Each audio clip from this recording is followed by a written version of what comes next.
السلام علیکم ورحمۃ اللہ وبرکاتہ۔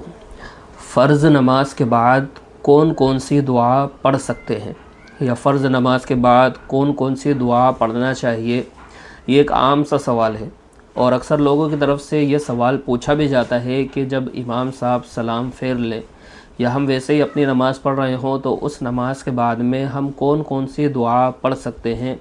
یہ چیز اکثر پوچھی جاتی ہے اور مجھ سے بھی پوچھی جاتی ہے۔ تو اس ویڈیو کے اندر ہم لوگ اس بات کو جانیں گے کہ فرض نماز کے بعد میں ہم کون کون سی دعا پڑھ سکتے ہیں اور رسول اللہ صلی اللہ علیہ وسلم بھی نمازوں کے بعد میں کون کون سی دعا کو پڑھا کرتے تھے۔ تو آئیے اس ویڈیو کے اندر ہم لوگ جانتے ہیں۔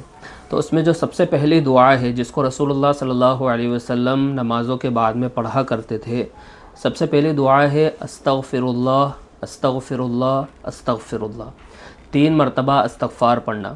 رسول اللہ صلی اللہ علیہ وسلم نماز کا سلام پھیرنے کے بعد میں 3 مرتبہ استغفار پڑھا کرتے تھے۔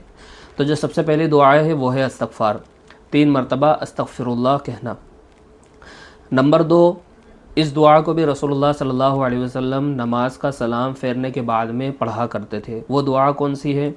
وہ دعا یہ ہے، اللہم انت السلام ومنک السلام تبارکت یا ذی الجلال والاکرام۔ اس دعا کو بھی رسول اللہ صلی اللہ علیہ وسلم نماز کا سلام پھیرنے کے بعد میں پڑھا کرتے تھے۔ وہ کون سی دعا ہے؟ وہ دعا یہ ہے، اللہم انت السلام ومنک السلام تبارکت یا ذی الجلال والاکرام۔ اس دعا کو بھی رسول اللہ صلی اللہ علیہ وسلم پڑھا کرتے تھے۔ نمبر 3، آیت الکرسی۔ آیت الکرسی نمازوں کے بعد میں، فرض نماز کے بعد میں پڑھنے کی بھی بڑی فضیلت آئی ہے۔ حدیث میں آتا ہے، اللہ کے نبی صلی اللہ علیہ وسلم نے ارشاد فرمایا کہ جو شخص فرض نماز کے بعد میں 1 مرتبہ آیت الکرسی پڑھ لیتا ہے تو اس کے اور جنت کے درمیان میں صرف 1 قدم کا فاصلہ ہے، یعنی اس کو موت آئی اور وہ شخص جنت کے اندر داخل ہو گیا۔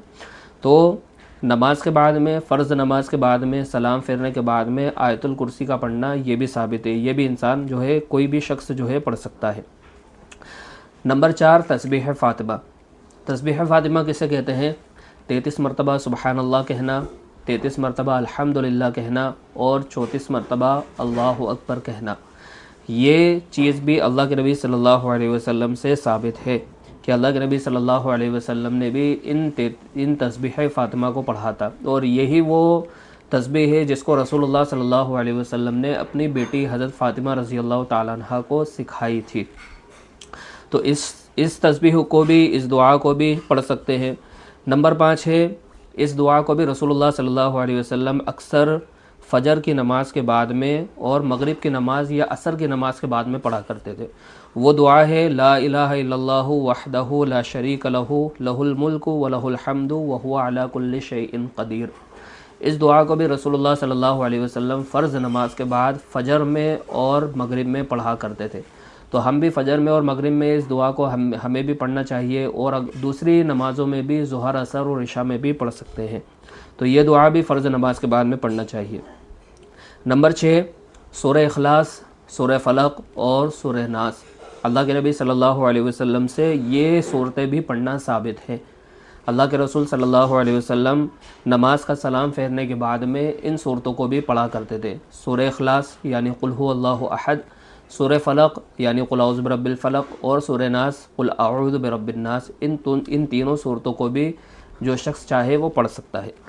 نمبر 7، اس دعا کو بھی جو ہے ہم فرض نماز کے بعد میں پڑھ سکتے ہیں۔ اپنی نماز کے بعد میں خود پڑھ رہے ہو یا فرض نماز ہو، اس صورت کو بھی، اس دعا کو بھی پڑھ سکتے ہیں۔ وہ دعا کون سی ہے؟ اللہم انی علی ذکرک و شکرک و حسن عبادتک۔ یہ دعا بھی حدیث کے ذریعے سے ثابت ہے کہ اس دعا کو بھی رسول اللہ صلی اللہ علیہ وسلم پڑھتے تھے نماز کا سلام پھیرنے کے بعد میں۔ تو یہ کچھ دعا میں نے آپ حضرات کے سامنے رکھی ہے اور آپ حضرات کو بتائی ہے کہ فرض نماز کے بعد میں یا پھر ہم ویسے ہی سنت نوافل وغیرہ پڑھ رہے ہوں تو ان نمازوں کے بعد میں ہم لوگ کیا کیا دعا پڑھ سکتے ہیں۔ تو ان دعا کو خود بھی پڑھیے، اپنے بچوں کو بھی سکھائیے اور اس ویڈیو کو زیادہ سے زیادہ شیئر کریے۔ السلام علیکم ورحمۃ اللہ وبرکاتہ۔